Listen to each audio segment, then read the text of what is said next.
Hello, Megan. Hello. Welcome to Tea Talks. Thank you, Belinda. So did you bring a tea with you today? I have brought a tea with me today. I don't know if you can see Ooh. what's written on it because of my awful webcam. They're there for their afternoon tea. Yeah, it's part of a series of grammar grumble mugs. So I come from a literary studies background. So, and I also just love language. So this kind of stuff amuses me probably more than it should. It's great. It's great also for English for academic purposes. What's inside the cup? That's the question. What is inside the cup I like today? the way that you had to smell it. Did you forget? I forgot moment. I made it 5 minutes ago, so of course it's out of my brain by now because it's been that kind of year, hasn't it? But actually, what's in here is a white tea.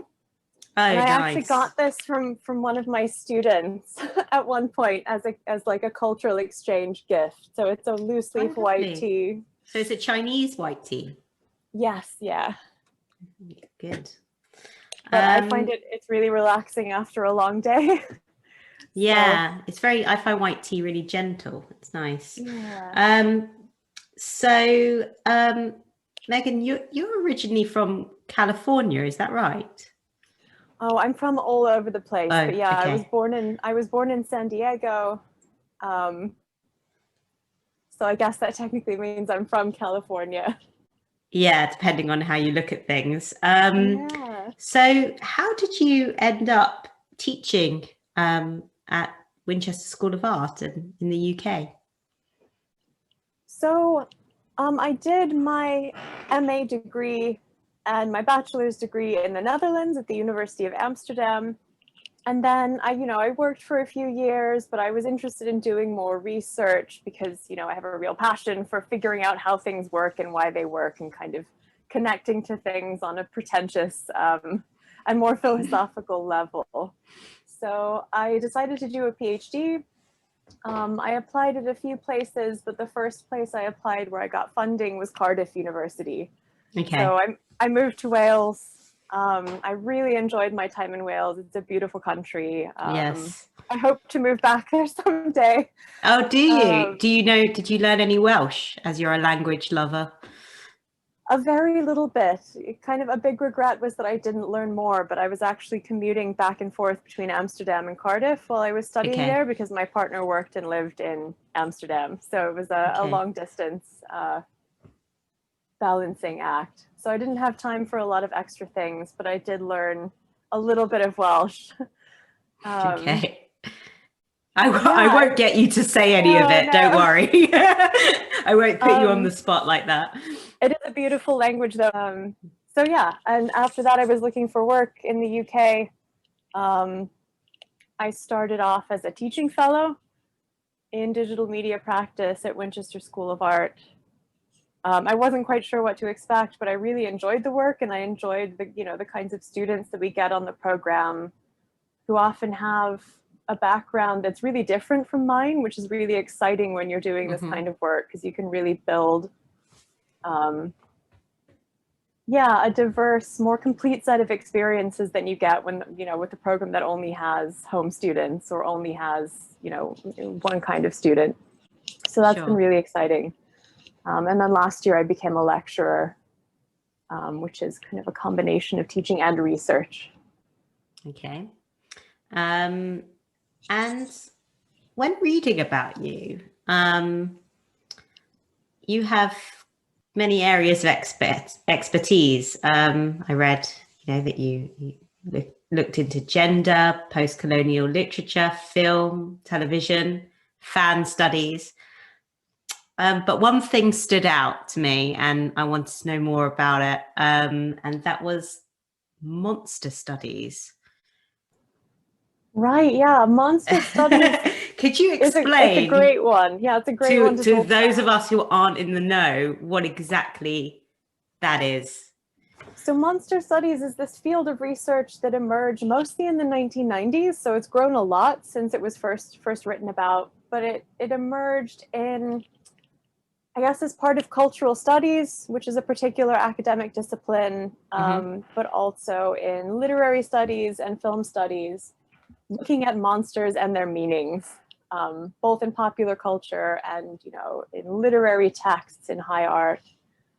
And I guess the initial idea behind it comes from this fact that monsters kind of represent the others in whatever culture we're a part of, right? So monsters, in addition to being kind of these scary figures that, that, you know, chase and frighten the heroes in films, they're also often queer coded in films, right? So, or you know, monsters will often be foreigners. So in the case of Dracula, you have this kind of scary person from Transylvania who's trying to immigrate to the UK and kind of take over our British way of life, right? So this is a really common trope in monsters. So monsters are often foreign, they're often disabled, they can be women, they can be people of color, you know, and 90% of the time, at least, you know, when we were looking at the 1990s,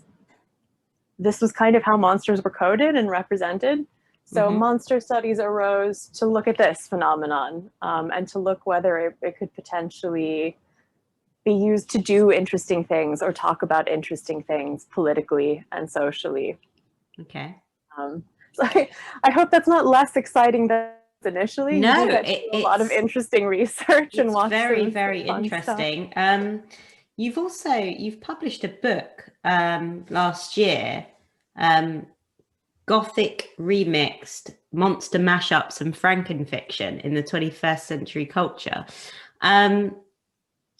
There are many words there that I've never come across, and also very much into language. Monster mashup, Frankenfiction. Can you explain what these mean? Yeah, so the reason that it probably seems like I've done research in lots of really different areas is probably because I do lots of work in remix studies, or on remix. So remix, as you probably know, is kind of the mashing up or the combination of different source material into new material. The term comes from music. So the terms mashup and remix, those both come from music. Yeah, that's where I recognized it from. But to see it in that context, I've never, ever come across before. And I'm sure many people haven't. So it'd be really interesting to hear about that. No, exactly. So it goes from kind of the 1960s music culture where we're combining different music tracks to make something new, to be a more general term, maybe too general sometimes, that's used to describe all different kinds of practices of appropriation and collecting and reproducing that happen in digital culture. Okay.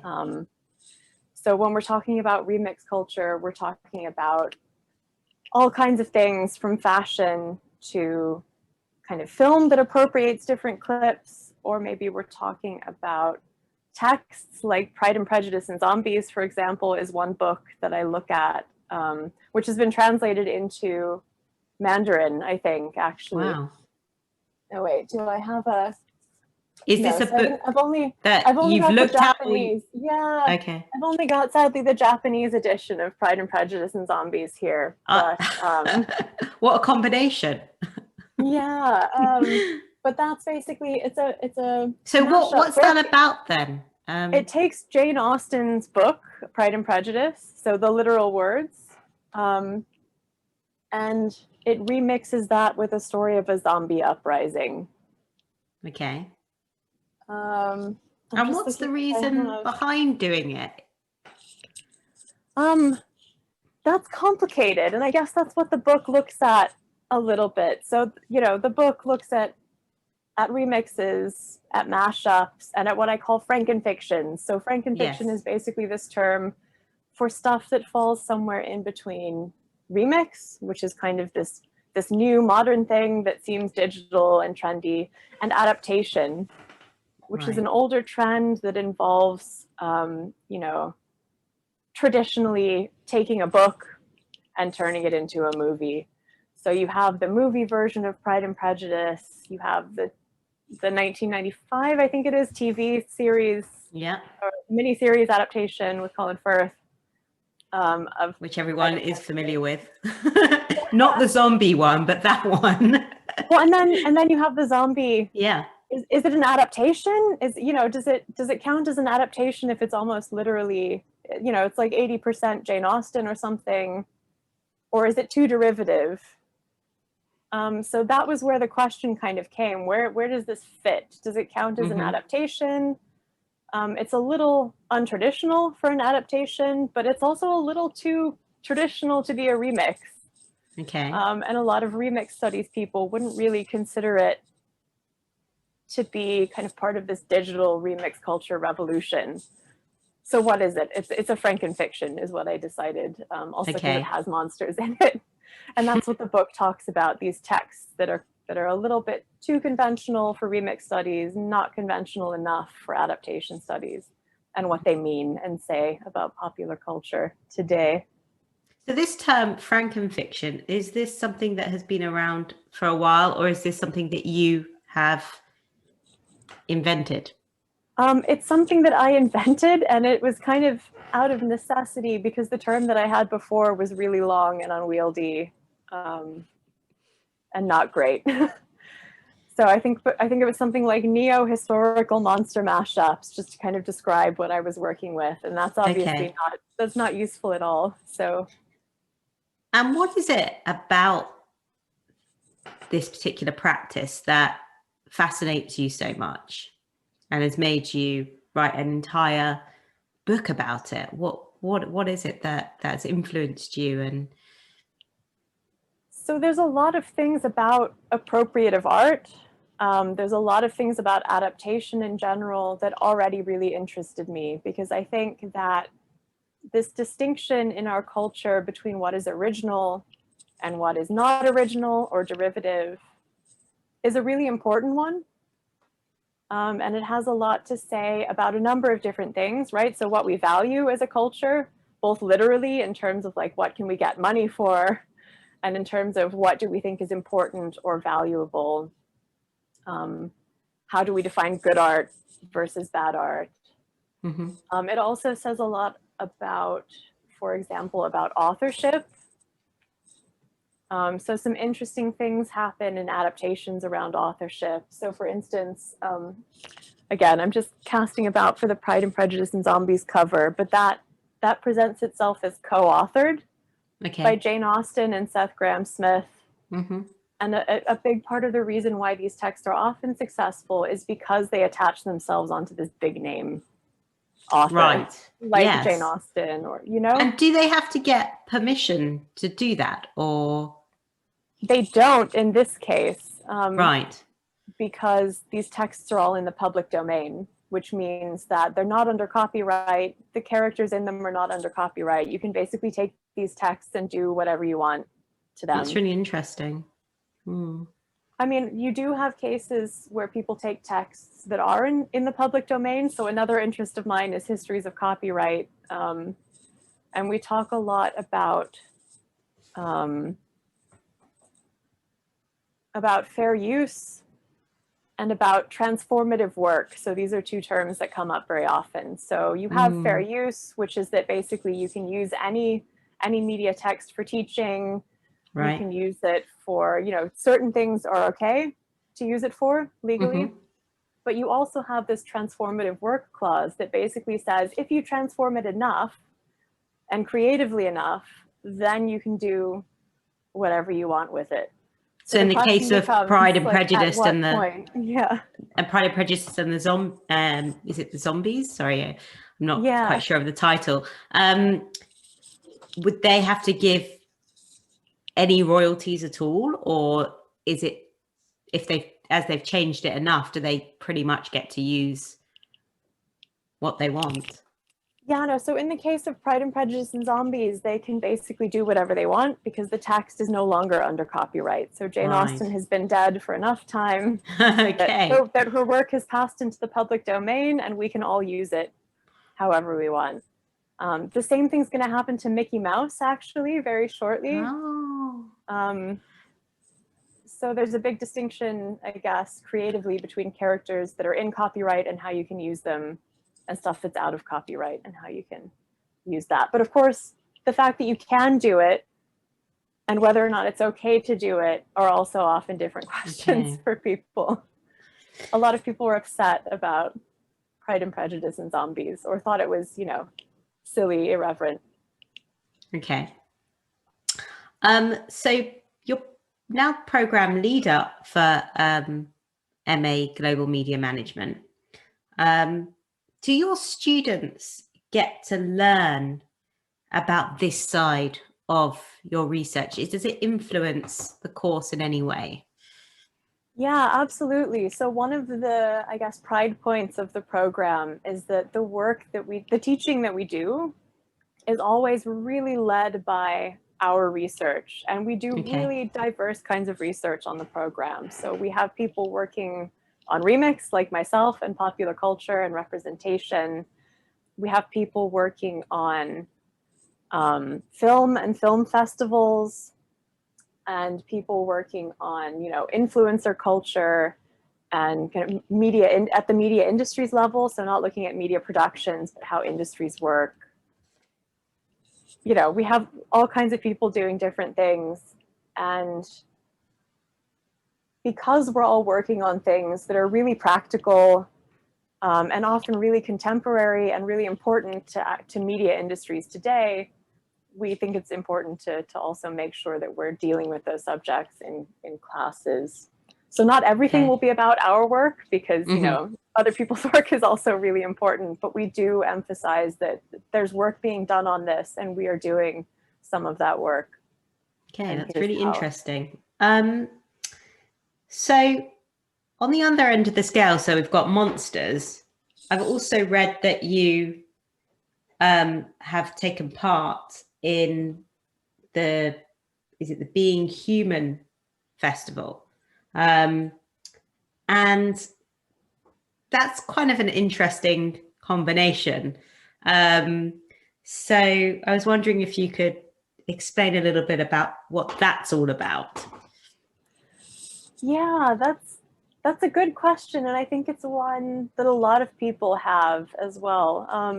For me, the link between those two things is precisely this monster studies discipline, right? So when we're looking at what we classify as a monster, when we're looking at who we count as, you know, an other, not part of our group, they're kind of outside our group, we're also defining who we are, we're defining what's normal. So these two concepts of kind of other, self, monster, human, normal, abnormal, they're really intimately related. And they're discussed and agreed and shaped in lots of different ways, depending on where you are and when you are, and what your beliefs are and what your politics are. And what we were interested in with this Human Worlds event was specifically how all of these distinctions, how all of these definitions relate to activism and human rights. And actually, I read that there was also work done. I read that there was also work done in the practice of being human. Was it during these lockdown, the times that we've been in lockdown? So I thought that was quite interesting as well. Yeah, so that was specifically looking at what it means to be human from a perspective of activism and practice and access. So digital access as well is something that we talk about a lot. So not everyone has equal access to digital content. And when that's the primary way that we express ourselves, when that's kind of the only way that we have to represent ourselves in contemporary times, you know. No, it certainly was like that during lockdown. We were very much absolutely reliant on digital communication.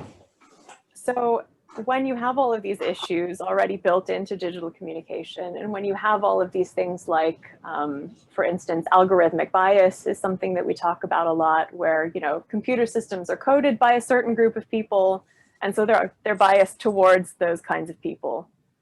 Okay. So all of these issues become really urgent when suddenly the only mode that we have of communication is this. Yeah. Right. So I have the luxury, for example, of having a separate room, even if it's like a closet where I can come to do my work. I have a stable internet connection. I have, you know, all of this technology, most of which is not provided by my work, but which I kind of have because of all of these other factors that make up who I am in society, and, you know, my disadvantages and my privilege and all of these things. So we talked a bit about that and what it as means opposed to be human so together. So as opposed to, for example, if we would compare what you have, and then would you be comparing it then to? Well, so for instance, there have been lots of interesting conversations about in disability communities, amongst people who, for example, have always required home working in order to be able to do their jobs, or from people who are unable to work on screens for a long period of time, or people who have, you know, chronic health issues. And we're suddenly becoming aware of all of these issues with working online, but these are issues that have been really obvious to a lot of people for a long time. And this is what we're talking about with kind of thinking about being human and rediscovering being human. Because often we think this is a narrow set of experiences, but it's so much bigger. Yeah, and the kind of issues that we've now face working online, for example, were not the same issues we faced when we were teaching in a classroom environment, and that's opened up some positives, but also some challenges. So yeah, exactly. Yeah, like any situation. Yeah, exactly. So going then from the practice of being human, I read that you are editor of the genealogy of the posthuman. So again, so we're going from monster to human to posthuman. Can you explain what this means? Yeah, so the posthuman is this concept that comes from a lot of different places, but I guess when a lot of people, if they're familiar with the term posthuman, they're probably thinking about aliens, monsters, robots, cyborgs, you know, all of these figures that emerge from technological advancement or human modification. So the popular discussions around it are kind of about, oh, you know, what happens if the singularity comes and we reach this point where we're suddenly no longer human? What comes after the human? And this genealogy that I look at, and the questions that I'm specifically interested in from a humanities and a digital media perspective, is fine. Let's, you know, what if that? But also, is there some way that we can also continue to think, as we think about the possibilities for the future, can we also apply those to the present? Right. So does it make sense to think about the future of humanity when we still don't really have a definition of what it means to be human, when not all humans have the same human rights? So it's kind of the process of saying, whoa, let's not get too excited here about the technological possibilities without also thinking about the human consequences for all humans, right? So if you Google posthuman, you'll get a lot of technological images. You'll also get a lot of images of white people. You'll get a lot of images of very specific white able-bodied people. So it's often a very specific subset of humanity that we're talking about when we talk about the posthuman and the human. Or those who are fortunate enough, if they did have, for example, a disability, that they would be able to get the technology for them to, as you know, things like prosthetics, and things like that. That they, you know, those people that would have that advantage to be able to have that and to work as a kind of it becomes a discussion immediately of normal abnormal, able, disabled, enhanced. You know, what does it mean to be enhanced? Yeah. Is a disabled person, for instance, in the Special Olympics, you have people who are technically enhanced humans, right? So they have metal legs, they can run faster than a normal human could run. So they're disabled, but they're also superhuman. Yeah, and that actually during the Olympics in 2012, I remember that they had the slogan, they were superhuman. They were almost marketing the I like Olympics to use that as video for superhuman. teaching. Yeah, maybe we'll share that after this talk. Yeah, really interesting. So, and they did that for different reasons, because I believe that not a lot of people were viewing the Olympics. Well, they were viewing the non-disabled Olympics, but they didn't get much attention. And then after that campaign, they got more and more attention because they were no longer being labeled as disabled, but actually superheroes. Yeah, which on the one hand is a great move, but on the other hand is based on some really troubling assumptions about, you know, what needs to be done in order to make something attractive or marketable. Yes. Or normal. So is that something then that you talk about with the students, these sorts of campaigns, and when you're discussing things like Posthuman? Yeah, so we talk a lot about representation and media, because it's kind of one of the most important things to be aware of, I guess, if you're going to be a media manager, is understanding how these things are produced, how they work, how they can be changed or not. We do actually talk a lot about posthumanism in semester 2. So there's an option module that we run that's called Digital Cultures. So it's not required, but in that module, we have all these different ways of looking at digital cultures, because of course there's more than one. Digital culture is not the same for everyone. There's little micro cultures, there's a global culture. And posthumanism is one of the things that we talk about when we talk about that. I've never thought of it like that. I mean, obviously we you know, when you think about different cultures, it's not something that necessarily comes to everybody's mind, the fact that in the digital world, there are different cultures. And that's, yeah, that not everyone works the same way online, and there might be a certain etiquette that different cultures follow. Also from platform to platform, right? Each platform has its own culture.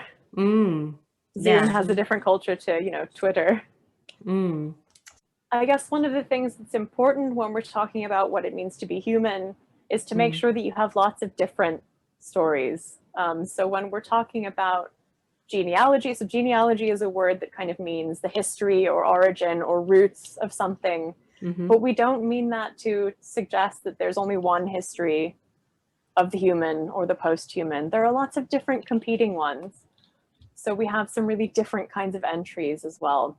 Some of those are on popular culture. So we have an entry that just went up on Lady Gaga and how Lady Gaga kind of represents the non-human, the queer, the post-human. We also got some more theoretical stuff, you know, so on, like if you look at the history of the human-animal divide, for example, this is often actually based on some really weird science. So it's based on kind of Darwinism, obviously, but there's a whole history of eugenics, which is, you know, kind of this idea that some kinds of humans or species are better than other kinds of humans or species, and we should be trying to, you know, to encourage human progress by ensuring the survival of the best race or the best kind of species, which is a huge problem. I hope, obviously, this is a, you know, a really problematic science that unfortunately some people are still advocating today. But, you know, we have some articles as well looking at this history of kind of this point when human and animal became two different things. And we were always worried about, you know, going back to being animals or going back to a primitive state before we had technology, or this fear of being an animal, basically. Right. and how that causes problems for us still today. So lots of different kinds of things. Yeah. Depending and on then you've got on the interest. other end of the spectrum, people want to get back to nature and get away from the technology and to relax. Yeah. And because it is very also quite stressful when you have so many things going on at the same time. Yeah, absolutely. And there's definitely a movement in people writing about posthumanism to, you know, to encourage people to think about the ways in which we're not actually separate from our environment. You know, we're so affected by every little part of our ecosystem. You know, our bodies are also built up of lots of different microbes and living organisms, and we're not as simple as we like to think that we are, or as separate from other living things as we like, or non-living things even, you know. Thank you so much, Megan, for coming to Tea Talks, and we could talk for hours about this.